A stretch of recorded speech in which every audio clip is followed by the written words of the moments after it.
நிச்சயமாக பானு. திண்டுக்கல் மாவட்டம் மலைகளின் இளவரசி என அழைக்கப்படும் கொடைக்கானலில் கடந்த 3 நாட்களாக கனமழை, மிதமான சாரலுடன் பலத்த காற்று வீசி வருகிறது. மேலும் கொடைக்கானல் நகர்பகுதி மற்றும் அதன் சுற்றி வட்டார பகுதிகளில் சின்ன பள்ளம், பெரும்பள்ளம் மற்றும் மேல்மலை கிராமங்களான பூம்பாறை, மன்னவனூர், கவுஞ்சி, குண்டுபட்டி, அதே போல கூக்கால் போன்ற பகுதிகளில் மின்சாரம் இல்லாமல் மிகவும் சிரமத்துக்குள்ளாகி வருகின்றனர்.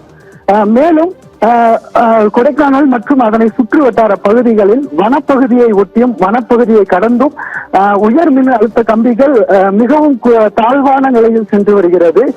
இதனால் மின்சார வயர்கள் மீது மரங்கள் சாய்ந்து மின்சாரம் துண்டிக்கப்படுகிறது. இந்நிலையில் மின்சாரம் இல்லாத கிராம பகுதிகளில் இரவு நேரங்களில் மின்சாரம் இல்லாததால், விளக்குகள் எதுவும் இல்லாததால் வனப்பகுதியில் இருந்து வரும் வன விலங்குகளால் மிகவும் சிரமப்பட்டு வருகின்றனர்.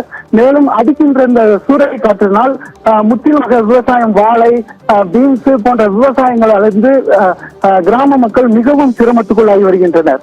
மேலும் தற்போது வரை மின் பணியாளர்கள் அப்பகுதியில் விரைந்து செயல்பட்டாலும் கிராம பகுதிகளுக்கு இன்னும் மின்சாரம் இல்லாமல் கிராம மக்கள் அவதி உள்ளாகி வருகின்றனர்.